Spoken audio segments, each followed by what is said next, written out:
Welcome to the Summercast, a podcast aimed at making fundamentalism great again by applying confessional Baptist doctrine to all of life.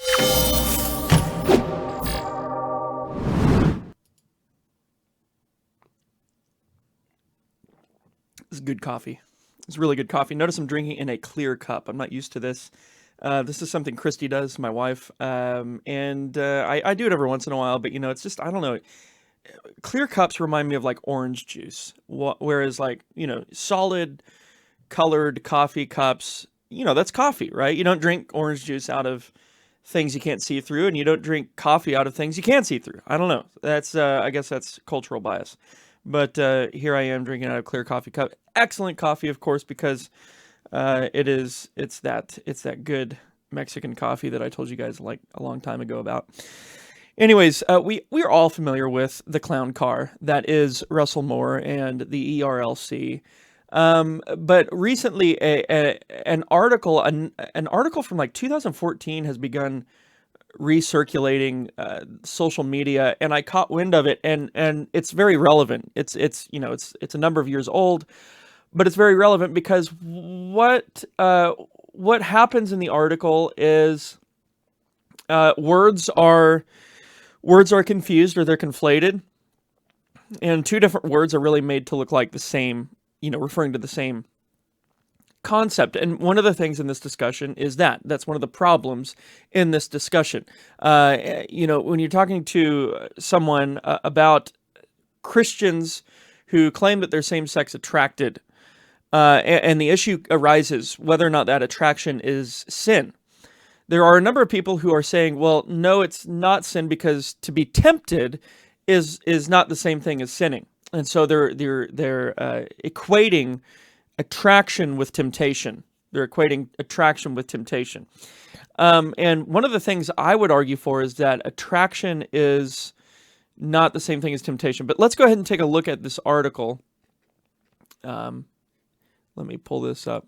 There he is. Look at that beautiful face. And look at the headline. Evangelical leader Russell Moore denounces ex-gay therapy, and basically says it's been something, it's been unproductive. It's not been the most productive thing.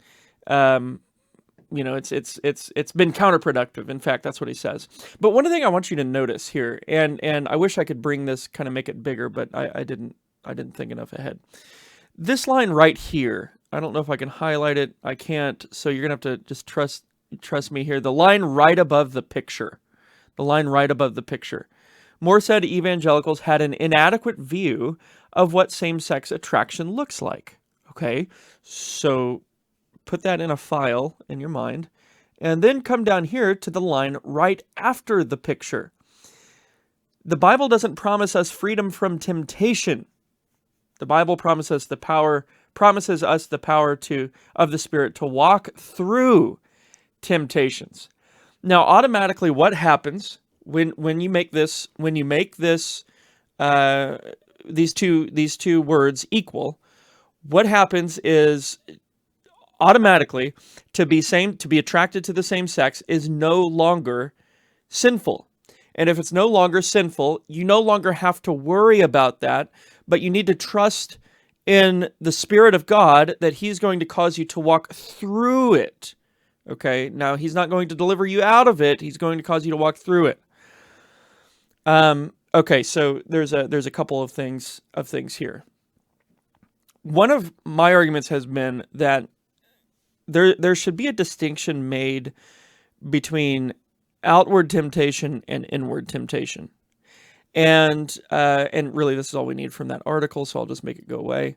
And if you guys are familiar with the language swirling around social media lately, you guys are familiar with that. So I want to make a difference between inward temptation and outward temptation, or outward temptation and inward temptation. Outward temptation, an example of outward temptation might be in Matthew, where Jesus is led up by the Spirit out into the wilderness and is tempted, as it were, by Satan. Okay, so the 40 days and the 40 nights in the desert for Jesus was a temptation. Now, the word temptation can also be translated, the word for temptation in the Greek can also be translated trial or something along those lines, right? That's an outward temptation. All of those instances that Jesus is tempted in the wilderness are examples of outward temptations. In other words, Satan is coming up with something that Satan thinks to be desirable, and he's setting that before the eyes of Jesus. Okay. Now, that Jesus never sinned, right? And so Jesus obviously wasn't sinning just by virtue of Satan putting something that Satan thought was desirable in front of him. That's an outward temptation. Okay? So Jesus was tempted, right? He was tempted. But he didn't sin. Now, if Jesus had a wicked sin nature, which he didn't, and praise the Lord that he didn't, his heart may have made the next step to then desire the thing that Satan put in front of him. Now, we can ask the question, would have it been sinful for Jesus to desire that which Satan put in front of him? And the answer is absolutely yes. Absolutely yes. Absolutely yes. Here's the thing. Wicked desires spring up from the heart, which brings me to the next type of temptation, which is inward temptation. Inward temptation is a temptation. It's something that your heart, as it were, creates. It arises from your heart out of a depraved or from a depraved nature. And basically it creates its own desirable thing. It creates its own idol, as it were. And that kind of temptation is not the kind of temptation that Jesus had. Jesus could not have created anything evil in his heart. Okay? Nothing could originate from Jesus's heart that was evil. And the reason I say that is because Jesus did not have a sin nature. He did not have a sin nature. He was without sin. And so when you talk about same-sex attraction, and so Jesus is our template. Let's just kind of logically think about this for a minute. What I would want to ask is do you think it's a distortion of creation to desire or be attracted to the opposite sex in a sexual way? And I don't know any Orthodox Christian that would deny that, even the same-sex attracted crowd. And if you do deny that, then there's a number of things you misunderstand or a number of things that you've rejected. That's the basic fundamentals of the created order. That's the basic fundamentals of the teaching of the heart that Jesus gives us on the Sermon on the Mount. You cannot possibly say that when something like a distortion of the created order, which is evil, there's no difference between those two things. Evil, distortion of created order, those are the same things. If you distort the created order, you are doing something evil. There's no difference between those two things. And if something evil, like sexual attraction to the opposite sex, originates from your heart, then you need to mortify that. That is not a temptation that you can simply make an excuse for and say, well, God's going to take me through this, and I'm just going to wait for it. After all, I'm not sinning. That's not what that is. That, if you've heard that and you believe that, you believed a lie. You believed a lie. And what makes me, and personally, I'm angry about this. This makes me mad because you have thousands of people out there that are struggling with sexual sin, whether they're straight or whether they are attracted to the same sex or whatever, and they're being told by this crowd and this clown, Russell Moore and others, that it's okay. That it's okay. And your first response may be to say, well, how loving is Russell Moore to finally, he's not condemning me. He's not, he's saying that this is a temptation that the Spirit is going to deliver me through. It doesn't matter what Russell Moore says. It doesn't matter what Russell Moore says. What matters is what God says. And if you're a Christian and you're struggling with these kinds of twisted attractions, and even if you're straight and you're dealing with sexual temptation, not just temptation, but sexual sin, you need to always be in the process of fighting that, of putting that to death. John Owen said, put to death sin, or kill sin, lest it be killing you. And one thing I wanted to pull up here was a passage. Well, actually, first, let's do this. Let's start back in Genesis 6 and ask the question, why did God flood the earth? Why did God flood the earth? God flooded the earth because of thoughts. He flooded the earth because of thoughts. He flooded the earth because of things that were in here and in here. And it doesn't say God flooded the earth because people acted those things out, although they did. They did act those things out, okay? But the acting out of those things is just symptomatic of the deeper problem. And so what does God say?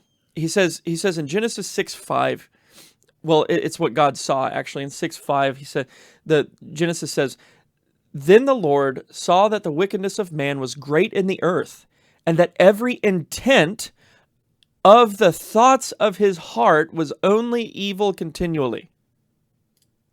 Now, how can you sit there as a Bible-believing Christian and say, it doesn't matter what I'm attracted to, it doesn't matter what I desire, it doesn't matter what my thoughts are, I've not sinned?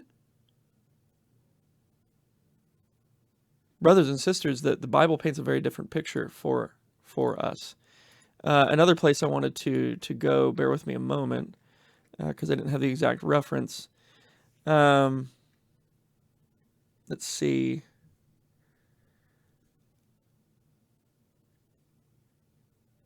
Well, let's go to Galatians 5:24. If you have your Bibles, you can turn there with me, or if you have your iPhones or whatever, you can go there online, blueletterbible.org, or your Logos app.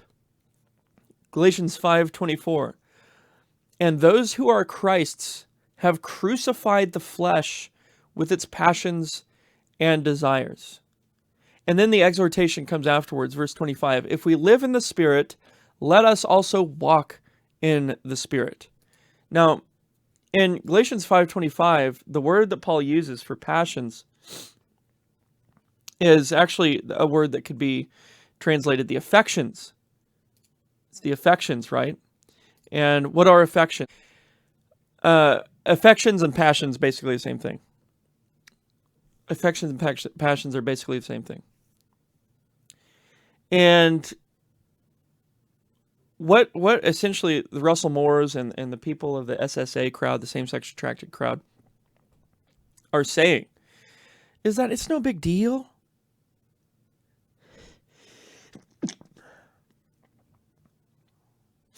Is that it's no big deal. It's no big deal if you have these passions, these desires, as long as you don't act them out. As long as you don't act them out. You know, if you're attracted to something, you desire the thing that you're attracted to, right? Otherwise, you have to say you're attracted by necessity of nature, and that's not biblical. So you're attracted to something, and you thereby desire that thing. And the Bible is not unclear about the fact that your desires, my desires, are evil desires. They're wicked desires. We can have sinful desires, sinful passions, sinful desires, sinful affections. And those things need to be mortified. Those things need to be mortified. And so I'll leave you with that. I wanted to come on here and address that real quickly. I'm actually working on sermon prep today, so I need to get back to that and focus on that, 1 Corinthians 14, 6 through 19. And guys, if you enjoyed this video, please click the subscribe button. If you didn't, give me a thumbs down and let me know why. Engage me in the comments. And I'd be happy to interact on a biblical basis. God bless. Have a wonderful rest of your day.